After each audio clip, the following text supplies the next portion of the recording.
Muito bem, pessoal, bom dia! Estamos iniciando então a nossa transmissão da abertura do mercado. Tudo bem com vocês?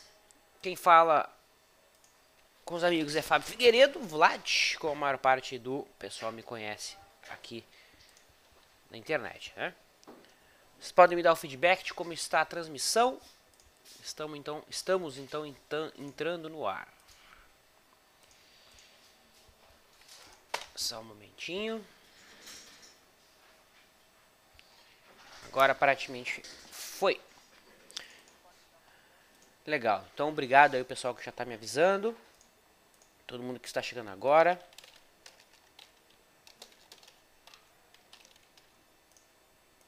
Beleza, obrigado. Vamos lá.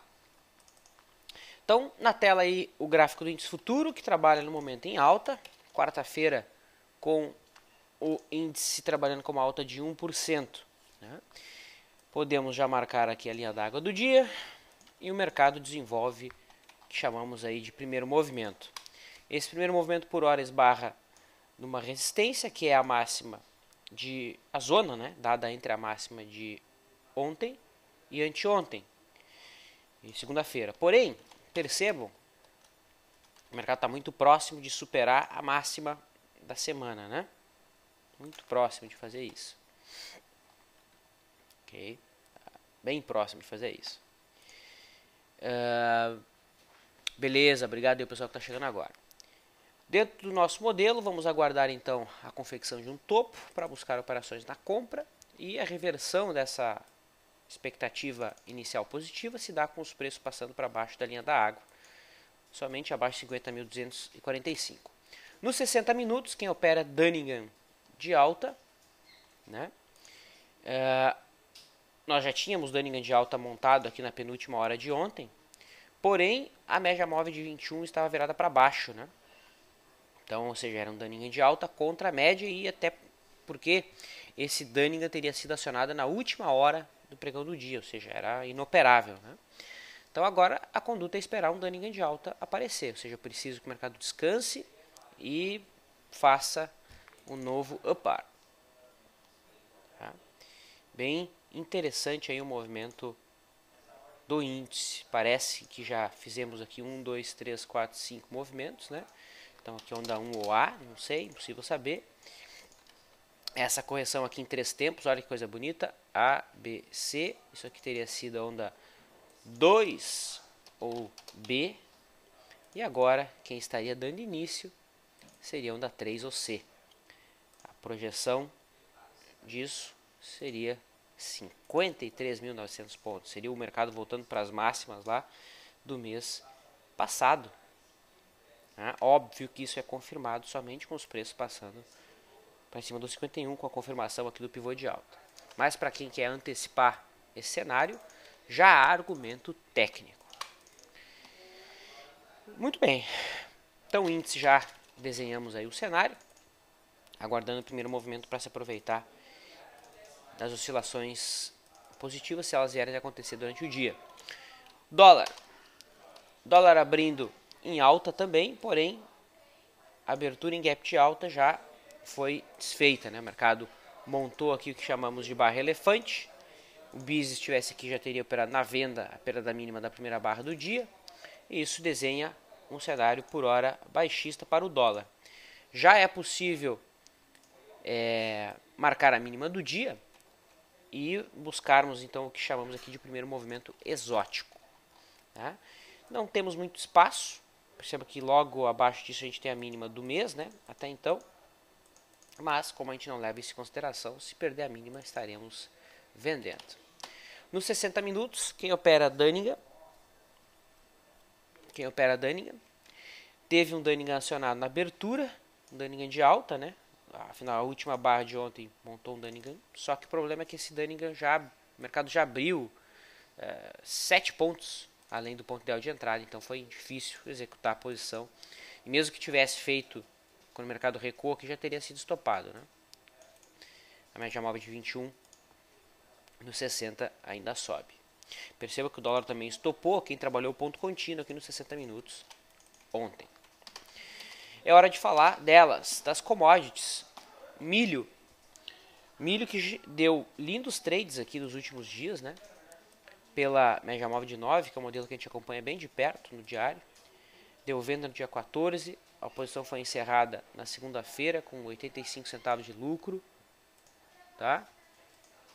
E isso produziu então a virada de mão. Para quem opera sinal técnico também houve entrada, né? O mercado tocava uma zona de suporte. No gráfico semanal houve ontem também sinal de entrada, marcação de fundo no gráfico semanal. E o mercado vai então juntando forças aí para alta. Essa foi a avaliação do milho.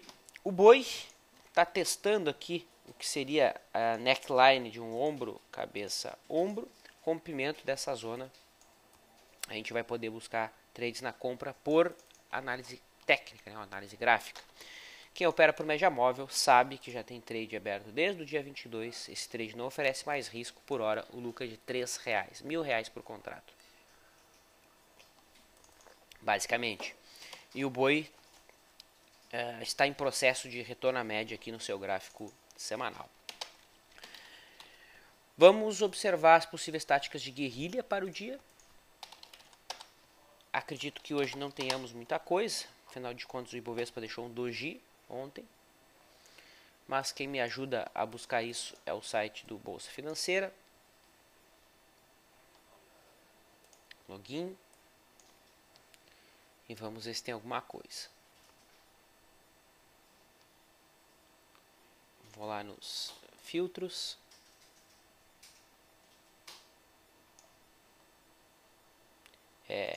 Tática de guerrilha.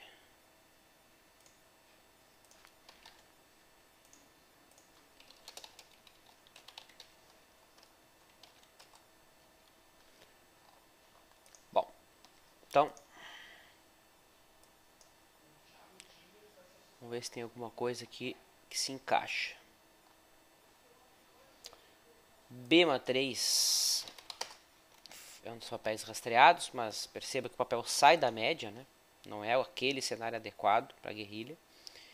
Olhando exclusivamente a barra e os últimos dias de queda, até seria uma possível operação, mas o fato de que o mercado está saindo da média transforma essa barra numa possível barra de ignição, né? Tem característica de barra de ignição e não de barra de exaustão. Então isso acaba dificultando. O que mais? Só papel sem liquidez aqui para baixo. E é isso, tem nada não. Posições que estão em aberto. Klabin, pelo método Leandro, 21,80 está RP. Lembrando que esse trade já tem 1, 2, 3, 4, 5, 6, 7, 8, 9 dias. Amanhã é o adeus, né? Ou vai para RP, ou a gente passa a ajustar stop em cada nova mínima. Então já é um papel que dificilmente aqui convergirá para o prejuízo. Tá? Ou pelo menos o prejuízo inicial, né? O stop estava aqui. Tá? Então esse risco aqui provavelmente já foi completamente mitigado. Pelo IFR2, método Leandro é só isso. Pelo FR2, a posição que está aberta é Lame 4. E a saída está nas últimas duas máximas por hora, então em 17 e 23. Chama atenção, pessoal. Ontem eu não pude fazer o fechamento, né? Quem fez foi o Bizi. E ele comentou que quando estocou já estava em cima do horário e acabou não tendo tempo, né, de investigar os papéis que se enquadravam dentro da abordagem. Tivemos a Peman se enquadrando no setup 3, como não virou uma operação oficial, né? A gente não transformou aquilo numa entrada oficial. Infelizmente não vai para a estatística. Embora quem conhece o modelo sabe, né, que esse aqui é o clássico setup 3, candle de reversão fora da banda, bem distante da média, né, distância de 22% para uma volatilidade de 50%, mais de 30%. Então daria sim para ter trabalhado uma entrada aqui. Tá? A entrada mais conservadora ficaria na superação da máxima de ontem. Foi exatamente o que aconteceu agora na abertura. Tá? Tecnicamente é um papel que tem espaço para recuperação.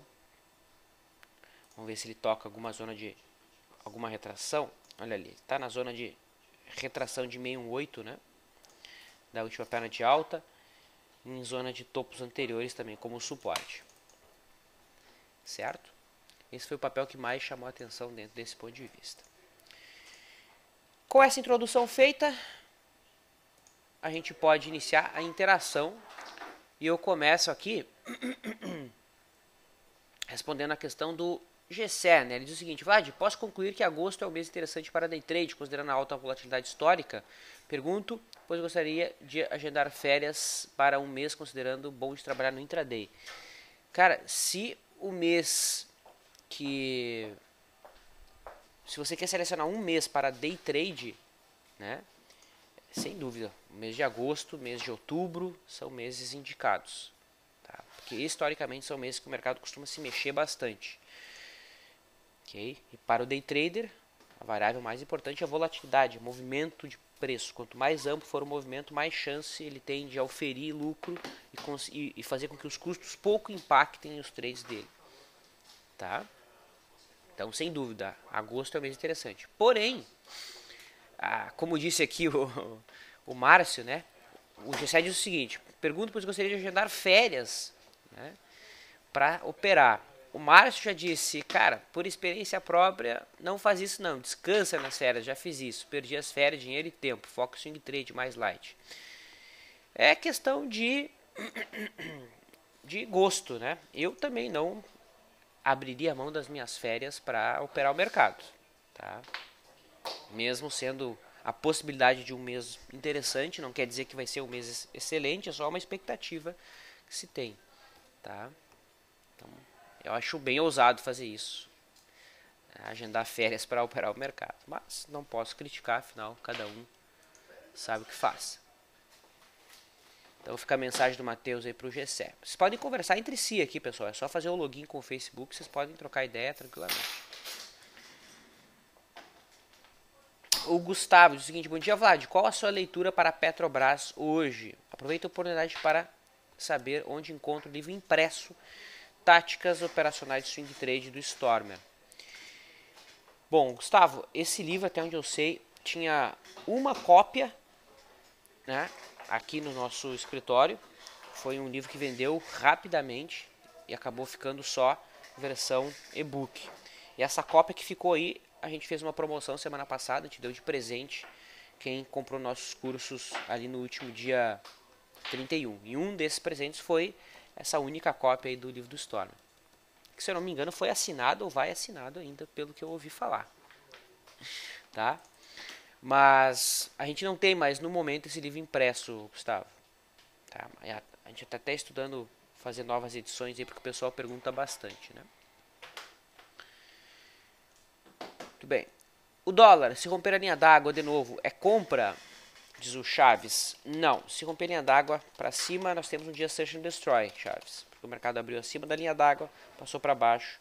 Se passar para cima, pelo nosso modelo, a gente tem o sinal de que o dólar trabalhará de maneira bem errônea aí durante o dia. E é claro, faltou responder a pergunta do Gustavo em relação a Petro, né? Bom, Petrobras, no gráfico diário ontem, dentro da visão da análise gráfica, entrou em tendência indefinida. Afinal de contas, os zigue-zagues que estavam descendentes deixaram de estar descendentes. O mercado fez um fundo acima do fundo anterior. Tá? Obviamente que as médias ainda traduzem um viés baixista. Tá? Os preços estão abaixo da LTB. Tá? Então, é um primeiro sinal aqui de mudança de tendência. Já mudou a tendência. Já está em tendência indefinida. Se a gente coloca o FR de 14, né, o mercado está aqui juntando forças para romper a LTB no FR, né, que seria o Advanced Break Up. Né? Tem gente até mesmo que usa figuras no FR, né, para operar. E aqui a gente teria um ombro, cabeça, ombro, né, no FR, ombro, cabeça, ombro. O acionamento seria com o IFR passando para cima aqui da linha de pescoço. Isso aqui não é loucura não, tá? Tem gente que opera os padrões técnicos no IFR. Então, por hora, Gustavo, a Petro está saindo de tendência de baixa, entrando numa tendência indefinida, mas não há sinais mais concisos ainda para se montar a posição. ok? Acima de 11 aciona pivô, acredito que o Diógenes está falando de Petrobras. Exatamente, acima aqui de 10,90. Aí nós temos um pivô de alta. Uma forma de tu antecipar esse pivô de alta é colocar o FR, como eu acabei de falar, né? Assim que o FR fizer a mesma figura, ou romper a LTB aqui, você já poderia estar montando uma posição. Aí seria a antecipação do sinal, né?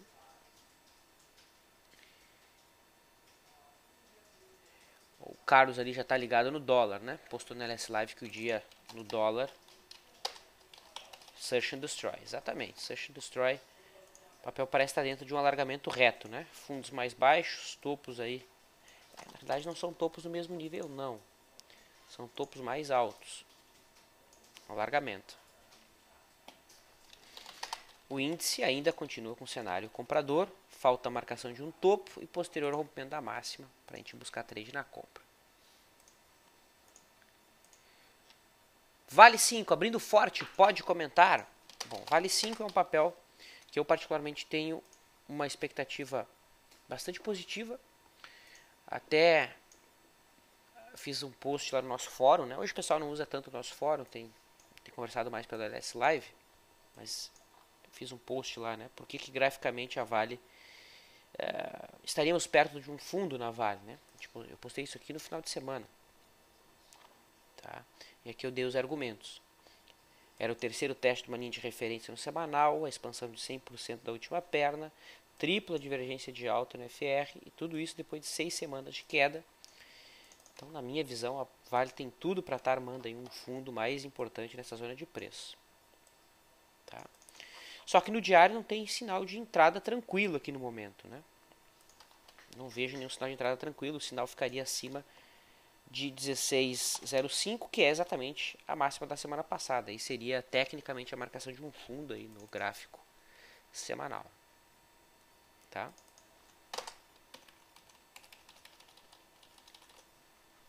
Por hora, eu não vejo nada a fazer, sinceramente. Por hora se traduz apenas num bom dia para day trade, né? Volume e forte gap.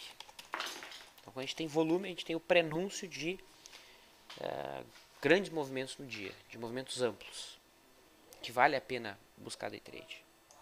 Tem muita chance do mercado fazer um movimento satisfatório. E no intraday não tem resistência. Se for para cima e para baixo, o gap é grande. Então, vale a pena acompanhar a Vale do Rio Doce hoje, sim. O Elimar disse que não ganhou presente. Se você fez uma compra na quinta ou sexta-feira, Elimar, cobra do atendimento. Tá? Você vai ganhar. Ok? É para você ganhar alguma coisa se você fez compra na quinta ou sexta-feira conforme a promoção que eu anunciei aqui.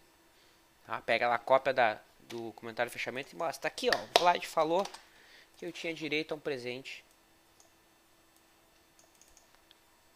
E aí o pessoal vai te enviar alguma coisa surpresa, tá? A gente vai comprometer, não vai dizer o que é. Bom, o índice já fez o primeiro movimento, correto? Não, o índice ainda não fez o primeiro movimento. Está fazendo. Preciso da marcação de um topo. Isso ainda não aconteceu, Chaves. Ok? Ó, se fechasse agora, estaria. Preciso de máximas e mínimas menores para dizer, ok, temos um topo. Tá? Então tá cedo ainda, falta 10 minutos para esse candle fechar. Então tá cedo. Esse gap em BRAP tende a ser fechado ou o inverso é mais provável, diz o Carlos. Bom, a BRAP que tem autocorrelação com a Vale, né? Costumam fazer movimentos bem parecidos. Também abrem gap de alta. O papel lembra, da mesma forma, um alargamento.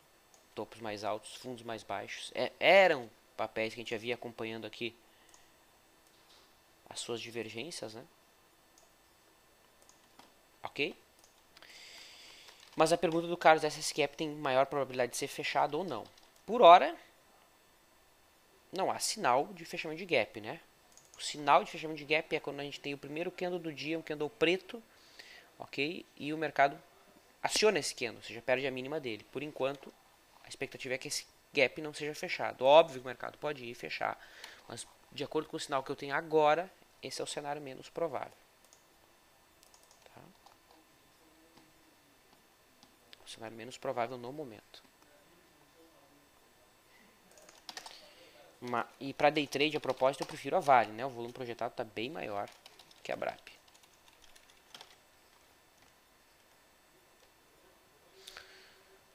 O Doug também coloca: Vlad, pode comentar o gráfico da Rumo 3 depois desse implit? Lembro bem do implit do micro JBDU perto dos 1 centavo, né? E implitou e depois mesmo teve quedas violentas. Cara, isso já foi tratado nesse livro aqui, ó.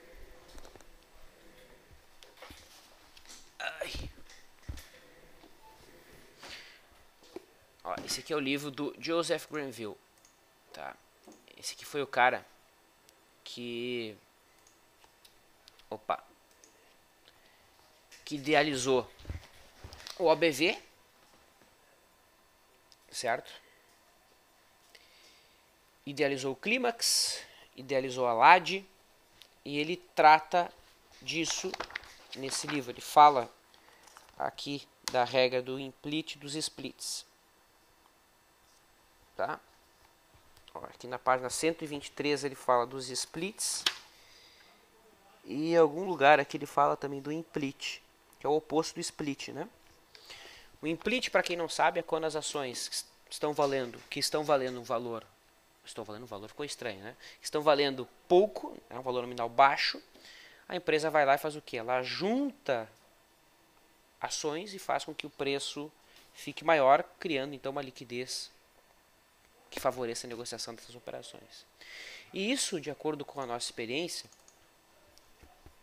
costuma ser um mau sinal. Um belo exemplo disso é a Milk, né? Quando o papel implita. Ó. Aqui é o gráfico da Milk. Então vejam esse exemplo. Lá em 2011 o papel valia 27 centavos e o papel foi implitado, né? Então quem tinha, sei lá, 10 mil ações acordou com 1.000 ações na carteira e elas valendo mais. Financeiramente não mudou nada. Mas o mercado tende a fechar esse gap. Isso aqui é abrir espaço no gráfico para o papel cair mais. Tá? Olha aí, outro implit acontecendo no dia... Olha que interessante, né? O papel estava 27 centavos, implitou, fechou o gap do implit. Foi valer ainda menos. Em 2012 foi a mesma coisa, implitou e agora o papel está caminhando para fechar o gap de novo. O último papel que fez isso foi, penúltimo, né? Foi a Reside. Olha que coisa bonita. Estava cotado 80 centavos, implitou, agrupou ações, fechou o gap. Lembra que a gente falou que esse gap aqui tendia a ser fechado aqui. Batemos várias e várias vezes nesse sinal. Tá? E agora a Rumo 3, né? É a Rumo 3 ou estou pirando? Não, é a...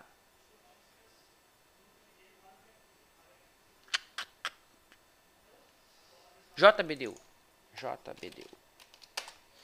E agora a JBDU, que estava valendo lá 6 centavos, abriu em gap. Isso aqui não é gap, né? Isso aqui é só implit. O papel já perdeu a mínima, então esse papel tende a voltar lá para os centavos. A não ser que aconteça uma grande mudança estrutural na empresa, né? Ela mude de negócio, assim como aconteceu com a Kepler antigamente, né? Lá em 2012. Aí é outra história. E o Jorge pediu para eu falar da Mundial aqui, né? Mas a Mundial acho que ela não teve implit, né? Ela chegou a ter MNDL. Acho que ela não chegou a ter implit, né? Ah, teve também, ó. Tá, valia 9 centavos. Nem sabia, para ter uma ideia. Eu nem acompanho esse papel aqui. Tá? E esse papel tende a voltar lá para os centavos de novo. Tá? Então, bem lembrado aí pelo Diógenes.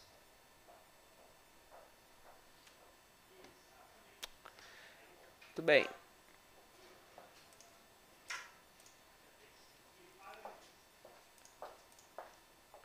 Seguindo.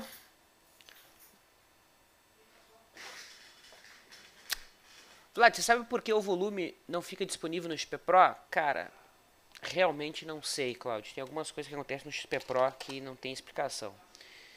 Tá? Não sei. Infelizmente não sei. E Bovespa, tecnicamente entrando no momento em tendência indefinida, saindo da tendência de baixa. Nós cantamos esse movimento aqui. Todo mundo apontando para baixo, que o mercado ia desabar. Corram para as colinas.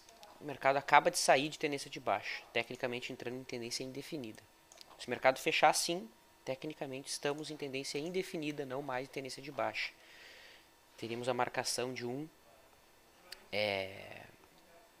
fundo acima do fundo anterior, né? Óbvio que depende do jeito que o mercado fechar. Se fechar assim, saímos de tendência de baixa. Entraremos em tendência indefinida no diário. Kim, Vlad, por favor, explica novamente as características do primeiro movimento. Kim, olha só. O primeiro movimento, ele é como o próprio nome diz, o primeiro movimento do mercado. Tá? Existem vários tipos de primeiro movimento. Tá? Hoje nós temos o primeiro movimento direcional, que é quando nós temos os 4 primeiros candles do dia fazendo um movimento em linha reta, em que não há descanso.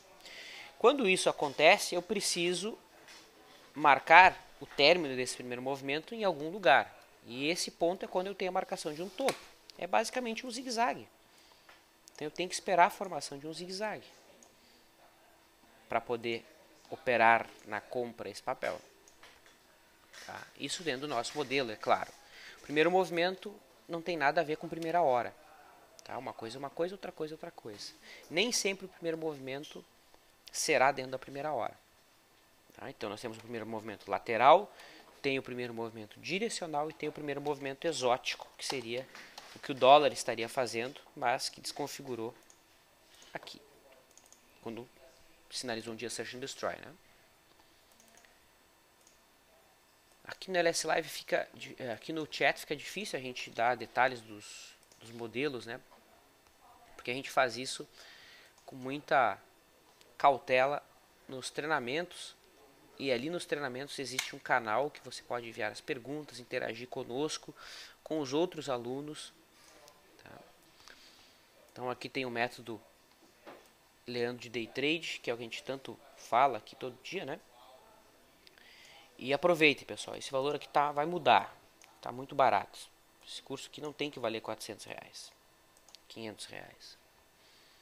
Tá? Então aproveitem aí que isso aqui vai ser atualizado nas próximas semanas. Tá? Bom, dando uma breve olhada nas aberturas, vamos ver quem é que se movimenta para baixo. TIMP abrindo em gap de baixa, dentro já de uma tendência de baixa, mas em cima de um suporte, né? Para cima, Uzi Minas subindo 6%, marcando fundo aí no gráfico semanal. Ontem já tinha feito pivô de alta, já tinha cortado a LTB mais curta. Vale 3 subindo forte também. Vale 5, Gerdau, inclusive, Goal principalmente, né? Sugerindo aqui um retorno à média depois de muitas semanas de queda. O papel essa semana já sobe 17%. E é isso. Pessoal, não posso esquecer que hoje nós temos um evento muito legal, tá? Que é o nosso Hangout gratuito, que recebe o seguinte nome: E se o Brasil não acabar? Eu gostei muito desse nome. Hoje, às 8 da noite, o Leandro lá de Miami, Stormer, Busy e eu aqui do Brasil, discutiremos então a nossa visão de mercado e por que o nosso Ibovespa pode estar muito próximo aí do fundo da década. Há sinais disso, é possível isso, não pode ser descartado. Né? A dor das pessoas, a descrença em cima do cenário político, do cenário econômico, é característico de fundo de mercado. A gente vai discutir isso em detalhes mais tarde. Tá? Então hoje às 8 horas, faça a sua inscrição, nome, e-mail, telefone. Você ainda vai receber um e-book, tá? Esse aqui é o e-book Controle de Risco do Stormer. Tá? Então não tem por que não participar. E detalhe, a gente não vai comercializar a gravação. Não há intenção de disponibilizar a gravação. Então acompanhe ao vivo, tá bom? O link está no chat, tanto de abertura. No LS Live o pessoal já está conosco também. Legal. Me despeço. Desejo aí uma boa quarta-feira a todos. E olha o índice. Marcou, agora sim, ó, marcou o primeiro movimento acima da máxima do dia. Candle fechado, temos trade. Boa quarta, até mais tarde para quem vai nos acompanhar no LS Live, a nossa área restrita para clientes. Um abraço.